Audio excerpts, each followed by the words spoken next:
Hi dears, എല്ലാവർക്കും നമസ്കാരം. Serial മാന്യ വെറൈറ്റി സ്റ്റോറീസിന്റെ ഏറ്റവും പുതിയൊരു വീഡിയോയിലേക്ക് എല്ലാവർക്കും സ്വാഗതം. അപ്പതാ ഞാൻ എത്തിയിരിക്കുന്നത് നമ്മുടെ ചെമ്പനീർ പൂവ് സീരിയലിന്റെ ഇന്നത്തെ ആ ഒരു സൂപ്പർ ഹിറ്റ് വിശേഷമൊക്കെ ആയിട്ടാണ്. നേരെ ആ ഒരു കഥയിലേക്ക് പോയാലോ? അങ്ങനെതാ നമ്മുടെ സുധിയും ശ്രുതിയും കൂടെ ഇങ്ങനെ ആ ഒരു ഹാള് മുഴുവനും നടന്ന് അവര് ദേ തൊട്ടേ തൊട്ടേ തൊട്ടേ എന്ന് പറഞ്ഞ് ഇങ്ങനെ അങ്ങോട്ടും ഇങ്ങോട്ടും ഒക്കെ ഓടിപ്പിടുത്തം കളിച്ച് നടക്കുന്ന ആ ഒരു സമയത്താണെങ്കിലോ അങ്ങോട്ടേക്ക് നമ്മുടെ ദേവു വരിക കേട്ടോ. അപ്പൊ ദേവു വന്നതും അറിയാതെ നമ്മുടെ സുധിയായിട്ടൊന്ന് കൂട്ടിയിടിച്ചു. സുധിയാണെങ്കിലോ, ഡീ നിനക്ക് കണ്ണ് കണ്ടുകൂടെ? രണ്ട് ഉണ്ട കണ്ണുണ്ടല്ലോ നിനക്ക്, എന്നിട്ടാണോ എന്നെ വന്ന് തട്ടിയിട്ടതെന്ന് ചോദിച്ചു. അപ്പോഴത്തേക്കിനും അവളും തിരിച്ചു മറുപടി പറഞ്ഞു, അതെ ചേട്ടന്റെ മുഖത്തും ഉണ്ടല്ലോ രണ്ട് കണ്ണ്, എന്നിട്ട് ചേട്ടൻ എന്താ കാണാതിരുന്നേന്ന് ചോദിച്ചു. ഇവൾ അവളുടെ അനുജത്തിയല്ലേ, ഇങ്ങനെ തന്നെ മറുപടി പറയുള്ളൂ എന്നും പറഞ്ഞ് ശ്രുതിയാണെങ്കിൽ അവിടെ നിന്ന് ബഹളം വെക്കാൻ തുടങ്ങി. അപ്പോഴത്തേക്കിനും നമ്മുടെ രേവതി അങ്ങ് വന്നു കേട്ടോ.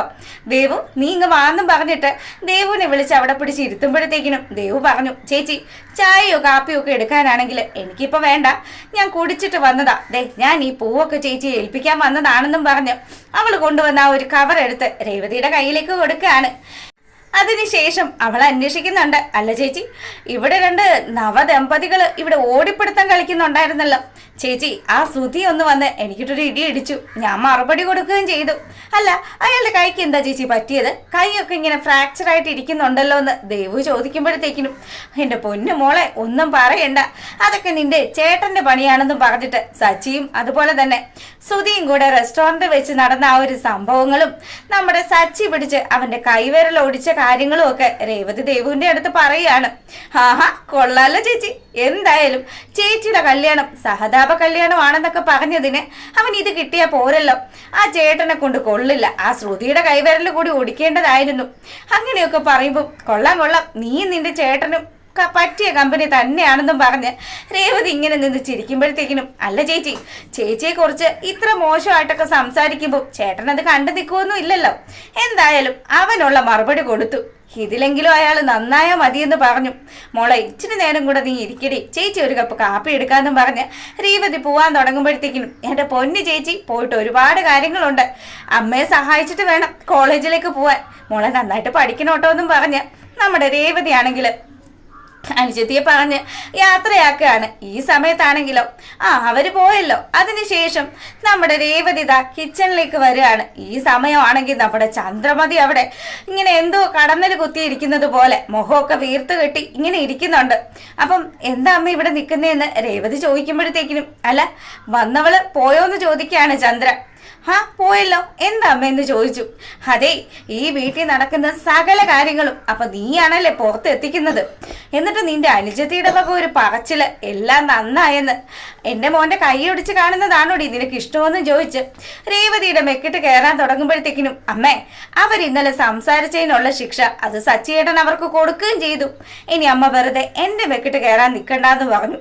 നിങ്ങളുടെ മക്കൾ തമ്മിലുള്ള പ്രശ്നം നിങ്ങൾ നിന്ന് പരിഹരിച്ചാൽ മതി, എനിക്ക് അതുമായിട്ട് യാതൊരുവിധ ബന്ധവും ഇല്ലെന്ന് പറഞ്ഞു. എന്നാലും നീ നിന്റെ ആ അനുജത്തി ഉണ്ടല്ലോ, ആ പാഷാണത്തി ക്രിമി, അവളുമായിട്ട് നിന്ന് സംസാരിച്ചില്ലേ? അവളെന്താ പറഞ്ഞത്? എല്ലാം നന്നായി പോയി, എൻ്റെ ശ്രുതിമോളുടെ വിരല് കൂടെ ഒടിക്കേണ്ടതായിരുന്നു എന്നല്ലേ? എടി നിനക്കൊക്കെ ഇതൊക്കെ പറയാൻ എന്തേലും ഒരു യോഗ്യത ഉണ്ടോ? ദേ കണ്ട തെരുവ് തണ്ടികളായിട്ട് നടന്ന നിങ്ങളെയൊക്കെ പിടിച്ച് വീട്ടിൽ കയറ്റിയ ഞങ്ങളെ പറഞ്ഞാൽ മതിയല്ലോ. എൻ്റെ ഭർത്താവ് ഒരു പാവപ്പെട്ടവനാണെന്നൊക്കെ മനസ്സിലാക്കിയിട്ട് നിന്റെ അച്ഛൻ മനഃപൂർവ്വം അല്ലേടി അങ്ങേരുടെ വണ്ടിക്ക് മുന്നിൽ ചാടി മരിച്ചതെന്ന് ചോദിച്ചു. ഇങ്ങനെ ഒരു കാര്യം തൻ്റെ അച്ഛനെ കുറിച്ച് പറയുന്ന സമയത്ത് രേവതിക്ക് അത് സഹിക്കാവുന്നതിലും അപ്പുറമാണ്. അവളാണെങ്കിലോ അതെ അമ്മേ എന്ത് പറഞ്ഞാലും ഞാൻ സഹിക്കും, നിങ്ങൾക്ക് എന്നെ പറയാം, പക്ഷേ എൻ്റെ അച്ഛനെ പറഞ്ഞു കഴിഞ്ഞാൽ ഞാനത് ക്ഷമിച്ചെന്ന് വരില്ല. ഈ രേവതി അങ്ങനെ ഒന്നും ക്ഷമിക്കാനും ഉദ്ദേശിച്ചിട്ടില്ല എന്ന് പറഞ്ഞു. നീ എന്നെ എന്ത് ചെയ്യുമെന്നാണ് ഈ പറയുന്നത്? അതെ ഇത്രയും കാലവും നീ ഇവിടെ നിന്ന് പണിയൊക്കെ എടുത്തല്ലോ, നീ ഇവിടെ ഒരു വേലക്കാരിക്ക് തുല്യം മാത്രമാണ്, അല്ലാതെ നീ ഇവിടുത്തെ കൊച്ചമ്മ ചമയാനോ എൻ്റെ മരുമകള് ചമയാനോ ഒന്നും ഇങ്ങ് വരണ്ടെന്നും പറഞ്ഞ് ചന്ദ്ര ഇങ്ങനെ ദേഷ്യപ്പെടുകയാണ്. ആ സമയത്താണെങ്കിൽ അമ്മയോട് ഞാൻ പറഞ്ഞു നിർത്താനായിട്ട്, ഞാൻ ഇവിടെ വന്ന് കയറിയത് വെറുതെ ഒന്നും അല്ല, അമ്മയുടെയും അതുപോലെ തന്നെ അച്ഛൻ്റെയും ഒക്കെ സമ്മതം കൊണ്ട് മാത്രമാണ്.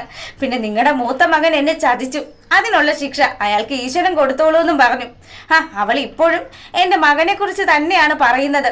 എടി നിനക്ക് പറ്റിയ ജോഡി നീ ഇപ്പൊ ഈ കെട്ടിയിരിക്കുന്ന സച്ചി തന്നെ ആടി. എൻ്റെ സുധിയും നീയും തമ്മിൽ ഒരു മാച്ചുമല്ല, ചേരുമ്പടിയല്ലേ ചേരേണ്ടത്. നിനക്ക് പറ്റിയവൻ ആ മുഴുക്കൊടിയനായിട്ടുള്ള സച്ചിയാണെന്ന് പറഞ്ഞു. അമ്മ അയാളും അമ്മയുടെ മകൻ തന്നെയല്ലേ, അയാളെയും അമ്മ തന്നെയല്ലേ പ്രസവിച്ചതെന്ന് ചോദിക്കുമ്പോൾ അങ്ങനെ ഒരു മകൻ ഉള്ളത് പോലും എനിക്ക് ആലോചിക്കാനേ പറ്റുന്നില്ല എന്നും പറഞ്ഞ് ചന്ദ്രമതി നമ്മുടെ സച്ചിയെക്കുറിച്ചും പറഞ്ഞു. അതിനുശേഷമാണെങ്കിലും നിന്റെ അനുജത്തി ആ ശൃംഗാരി ഉണ്ടല്ലോ, അവൾ ഇനി ഇതിങ്ങോട്ടൊന്ന് വരട്ടെ, അവൾക്കുള്ളത് ഞാൻ വെച്ചിട്ടുണ്ടെന്ന് പറഞ്ഞു. അമ്മ അവൾ എന്തിനാ അങ്ങനെയൊക്കെ പറയുന്നത്, അവൾ എന്ത് തെറ്റ് അമ്മയോട് ചെയ്തേന്ന് ചോദിക്കുമ്പോൾ അവളോ, നീ ഈ വീട്ടിൽ കയറി പറ്റിയതുപോലെ തന്നെ നിന്റെ അനുജത്തി എന്റെ ശ്രീകാന്തിനെ വളച്ച് ഈ വീട്ടിൽ കയറാനൊക്കെ പദ്ധതി ഇടുന്നുണ്ട്. ഞാനതേ അനുവദിച്ചു തരില്ല. ഈ ഞാൻ ആരാണെന്ന് നീ വിചാരിച്ചു വെച്ചിരിക്കുന്നത്?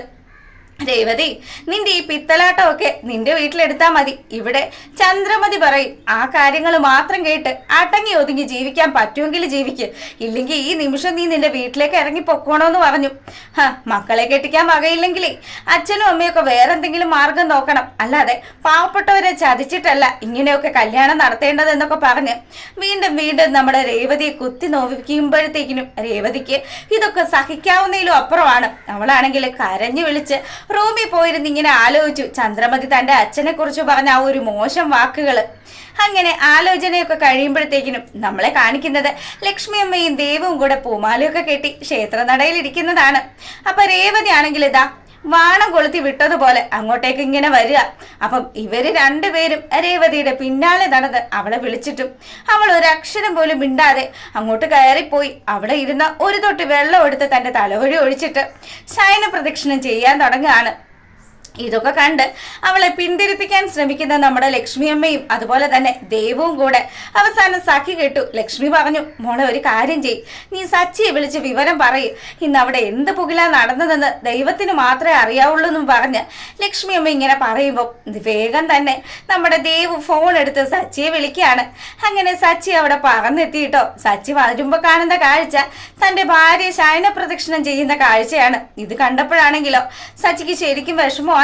ഇത് എന്തിനാ ഇവൾ ഇങ്ങനെയൊക്കെ ചെയ്യുന്നതെന്ന് പറഞ്ഞ് സച്ചി അവളുടെ പിന്നാലെ നടക്കുമ്പോഴത്തേക്കിനും ദേവും അതുപോലെ തന്നെ ലക്ഷ്മിയമ്മയും പറഞ്ഞു, മോനെ ഞങ്ങൾ പാവപ്പെട്ട വീട്ടുകാരാണ്, വളരെ കഷ്ടപ്പെട്ടിട്ടാണ് വിവാഹമൊക്കെ നടത്തിയത്. എൻ്റെ മോള് എങ്ങനെയും സമാധാനമായിട്ട് ജീവിക്കുമെന്ന് വിചാരിച്ചു, പക്ഷെ ഇങ്ങനെ സമാധാനം കെടുത്തരുത്.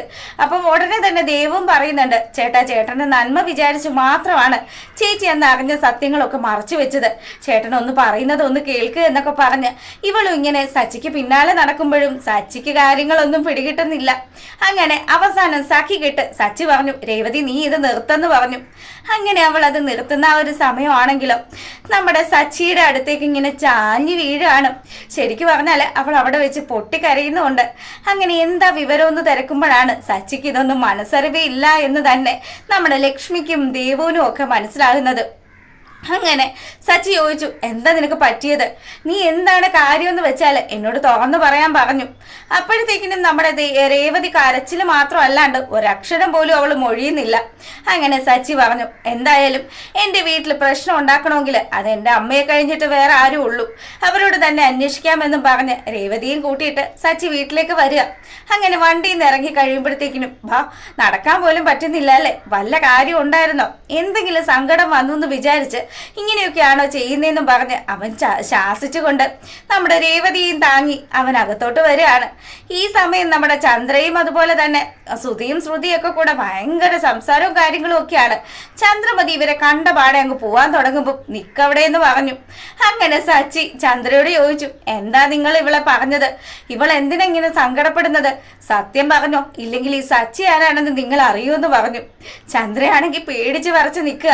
ഈ ഒരു ഒച്ചപ്പാടും ബഹളമൊക്കെ കേട്ടിട്ട് നമ്മുടെ ശ്രുതിയും കൂടെ വെളിയിൽ ഇറങ്ങി വന്നു. എന്നിട്ട് ചോദിക്കുന്നുണ്ട്, എന്താ അമ്മ, എന്താ പ്രശ്നം, ഇവൻ എന്തിനാ ഒച്ച ഉണ്ടാക്കുന്നതെന്ന്. അപ്പോഴത്തേക്കിനും സച്ചി പറഞ്ഞു, നിങ്ങളെല്ലാരും ഈ വീട്ടിലുണ്ടായിരുന്നു, ഇവിടെ എന്താ നടന്നതെന്ന് ആരാന്ന് വെച്ചാ പറഞ്ഞോ, ഇല്ലെങ്കിൽ ഞാൻ പറയിപ്പിക്കുമെന്ന് പറഞ്ഞു. അങ്ങനെ രേവതിയോട് ചന്ദ്ര പറഞ്ഞു, നടന്നതും നടക്കാത്തതുമായ കാര്യങ്ങളൊക്കെ അപ്പ തന്നെ അവനെ വിളിച്ചറിയിച്ചല്ലേ, ഞാൻ ആരോടും ഒന്നും പറഞ്ഞിട്ടില്ല എന്നും പറഞ്ഞ് രേവതി ചന്ദ്രയ്ക്ക് മറുപടി കൊടുക്കുകയാണ്. അപ്പൊ ചന്ദ്രമതി ആണെങ്കിൽ നിന്ന് വേർക്കാൻ തുടങ്ങി. സച്ചി വന്ന് ചോദ്യം ചെയ്യുകയാണല്ലോ. അങ്ങനെ ചന്ദ്ര വേർത്ത് നിൽക്കുന്നത് കാണിച്ചുകൊണ്ടാണ് ഇന്നത്തെ നമ്മുടെ ആ ഒരു വിശേഷം അവസാനിക്കുന്നത്. അപ്പൊ അതാ നിങ്ങൾക്ക് ഇഷ്ടപ്പെട്ട് കഴിഞ്ഞാൽ ലൈക്ക് ചെയ്യാനും കമന്റ് ചെയ്യാനും ഒന്നും മറക്കരുത് കേട്ടോ. എല്ലാവർക്കും നല്ലൊരു ദിവസം ആശംസിക്കുകയാണ്. അപ്പോൾ ഓക്കെ, താങ്ക് യു.